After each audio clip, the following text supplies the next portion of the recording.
Olá, meu nome é Marcelo Freitas e esta é uma série de vídeos em que eu defendo a preservação do texto do Novo Testamento usando a linha de transmissão da família 35. Nosso assunto neste vídeo é se a passagem que está em 1 João 5, 7 e 8, a chamada coma joanina, faz parte do texto original do Novo Testamento. Trata-se do fragmento que diz: no céu, o Pai, a Palavra e o Espírito Santo, e estes três são um, e três são os que testificam na terra.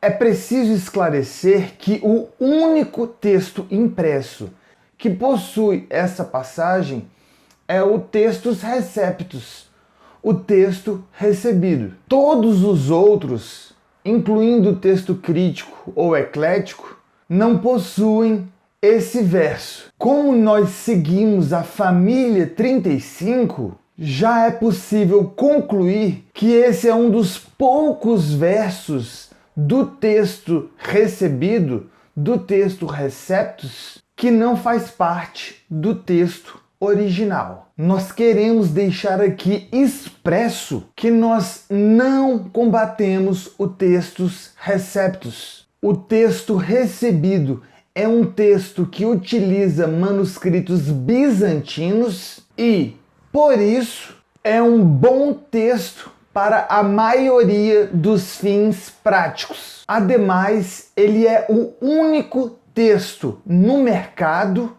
com tradução para o português que usa manuscritos bizantinos que contenha o Velho e o Novo Testamento juntos. Portanto, ele é o melhor texto que temos no mercado disponível para a compra. Mas como estamos defendendo a exata redação do texto original do Novo Testamento, e nossa defesa é objetiva, esclarecemos que 99% dos manuscritos gregos omitem essa passagem.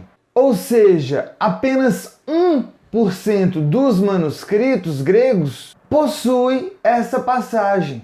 Esse 1% dos manuscritos é composto por 5 manuscritos. Desses 5, 4 discordam entre si. Para sermos mais precisos, os manuscritos GA 61 do século XVI, 629 do século XIV, 918 do século XVI discordam entre si. Apenas os manuscritos 2318 do século XVIII e 2473 do século XVII concordam entre si. Os manuscritos que foram colocados entre parênteses diferem um do outro. Mas esses dois manuscritos que concordam literalmente com o textus receptus, com o texto recebido, o GA 2318 e o 2473 possuem datas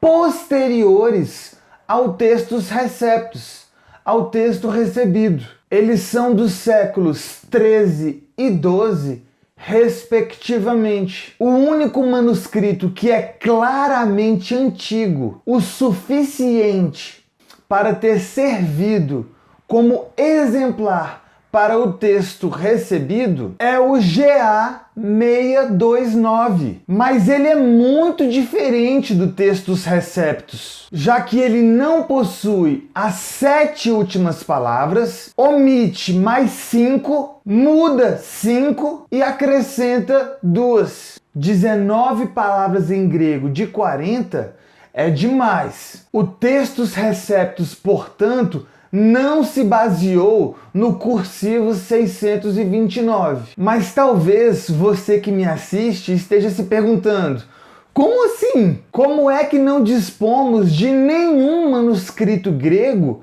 que possa ter servido de base para a coma joanina. O Dr. Pickering narra que Erasmo deixou registrado o ocorrido. Com base nos manuscritos gregos que Erasmo de Roterdã utilizou para produzir o primeiro texto impresso em grego do Novo Testamento, de 1516, ele não colocou esse verso no texto impresso. Contudo, as pessoas estavam acostumadas a ouvir esse verso da tradição latina. Então o público solicitou a Erasmo a inclusão desse verso no texto bíblico. Erasmo, contudo, se recusou a colocar, pois não havia nenhum manuscrito grego com esse dizer. Mas como a pressão era grande,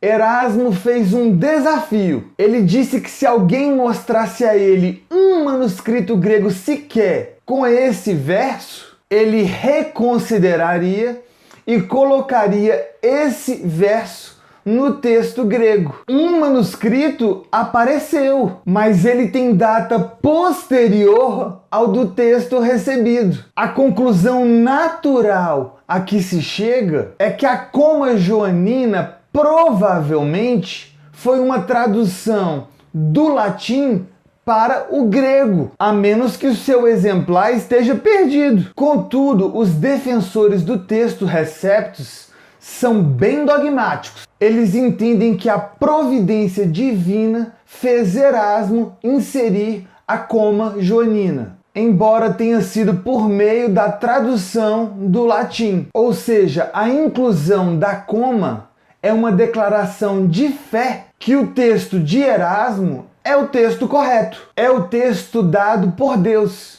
Então temos um texto recebido, mas nós não encontramos base objetiva, base em manuscritos, para defender que a coma joanina faz parte do texto original. Portanto, rejeitamos essa leitura como sendo inspirada, por afirmarmos que ela não faz parte do texto original. Salientamos que a leitura mais curta faz excelente sentido. Não se deve, então, utilizar das 3 testemunhas celestiais como um teste decisivo para a ortodoxia. Ou seja, a pessoa não precisa crer na coma para achar que a Bíblia é a palavra de Deus. Caso você queira mais informações sobre o assunto, informamos que fizemos um livro, Família 35, texto original do Novo Testamento, exposições de evidências. O Dr. Pickering é meu amigo,